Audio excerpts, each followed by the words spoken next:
We have a new milestone in polling for the 2024 presidential campaign, and it is that Kamala Harris has now achieved her first full point lead in national polling averages over Donald Trump. This is a very interesting milestone. In the RealClearPolitics average of recent national polling, Kamala Harris now leads Trump by 1.1. It is not a massive number. It's not 5 and it's certainly not 10. But up until now, it has either been Trump leading or Kamala Harris leading by a fraction of a point. The fact that her lead continues to grow is a very bad sign for Donald Trump. If you look at the trend line here, you can see that shortly after we learned that Joe Biden would be stepping aside and Kamala Harris would become the Democratic nominee, Kamala Harris's stock started to rise. That's the blue line. And Donald Trump started to fall. It has now been a trend line that has become significant enough that the gap between Harris and Trump is 1.1 percentage points. The question we've been continuing to ask is, we can see the trend line. We see it very clearly. Will it continue? With the DNC next week, my guess is that there is a little more juice to squeeze here in terms of Kamala Harris's polling numbers. Once we get to 7 to 10 days beyond the DNC, then we will be able to say convention bumps are over. It is now about the debate/debates, if they take place, and what happens on the campaign trail. But so far, the trend line, very good for Kamala Harris. And it's part of why Donald Trump has been sent for a loop and is exploding daily on Truth Central. Nate Silver's forecast also looking increasingly good for Kamala Harris. In fact, in the Nate Silver forecast, it's a 3.1 percentage point lead. 3.1. Those do start to become very significant numbers. The caveat being, or the caveat, some say caveat, some say caveat. Doesn't make a difference to me as long as we know what we're talking about. The caveat there is that because of the makeup of the Electoral College, it is a conventional wisdom that to win electorally, the Democratic candidate must win the popular vote by 2.5. So if you believe that Harris leads by 1.1, that is by no means a guarantee that she becomes president.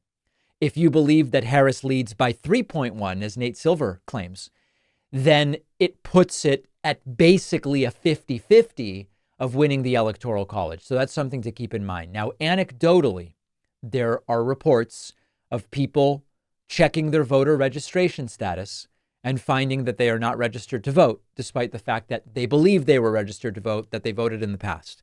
So what I would recommend you do right now, I'm not even alleging foul play.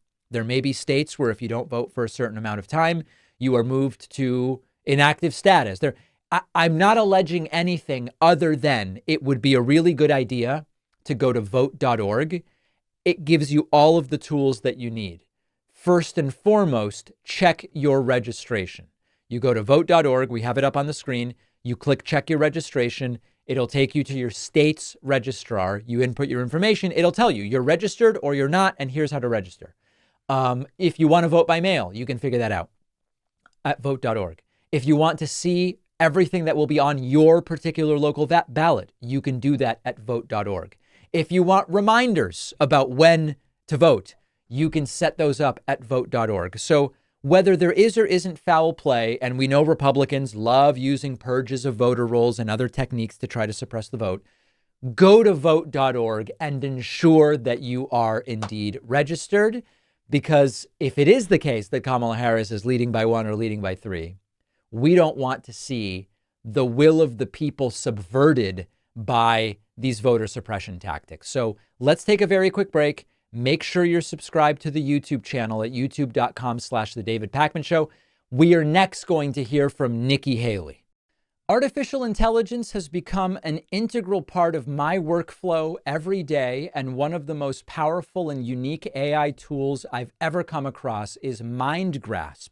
Whether you're a student or you're at work or in your personal life, our sponsor MindGrasp can transform your day-to-day productivity and the way you consume information, because MindGrasp is a learning tool that lets you interact with any content. Upload a file from your device with a large volume of words involved, or paste a hyperlink, could be a web page, a PDF, a Word document, PowerPoint, even audio and video files, and instantly MindGrasp will create thoughtful notes and summaries about the content. This is something the big name AI tools cannot do because MindGrasp is optimized to handle large volumes of text all at once, as well as transcribe large audio and video files. Not even the latest ChatGPT can do that. And MindGrasp is perfect for students because it can also create amazing quizzes, flashcards, study guides, references, and Q&As based on the content. The MindGrasp Chrome extension is even compatible with Canvas, Blackboard, and Panopto to further streamline your work and school routines. Try MindGrasp for free today at davidpakman.com/AI. The link is down below.